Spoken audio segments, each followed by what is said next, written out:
Welcome to the Genius Factory. Enjoy the video. In this video, I will show how to make yakisoba sauce. To begin, gather your essential ingredients. You'll need about 4 tablespoons of Worcestershire sauce, 2 tablespoons of soy sauce, and 1 tablespoon of ketchup. Also, have 1 tablespoon of oyster sauce ready, along with 1 teaspoon of sugar.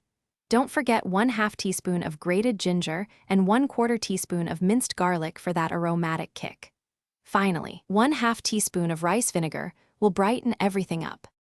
Now, let's start combining our base flavors. Take a small mixing bowl and pour in your 4 tablespoons of Worcestershire sauce and 2 tablespoons of soy sauce. Next, add the 1 tablespoon of ketchup and 1 tablespoon of oyster sauce. Gently whisk these 4 liquids together until they are thoroughly combined. You want a smooth, consistent base before moving on to the next steps, ensuring all the initial flavors are well integrated. To enhance the flavor profile, it's time to add the remaining ingredients. Stir in your 1 teaspoon of sugar, ensuring it dissolves completely. Then, add 1/2 teaspoon of grated ginger and 1/4 teaspoon of minced garlic for a fragrant depth.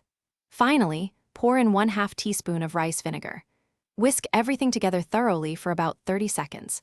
This ensures all the sweet, savory, and aromatic notes are perfectly balanced, creating a rich and complex sauce.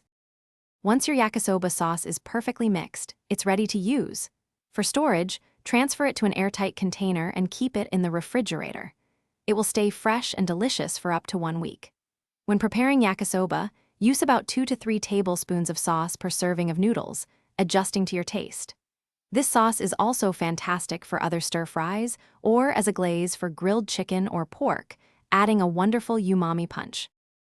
Thanks for watching. If you found this helpful, don't forget to like and subscribe.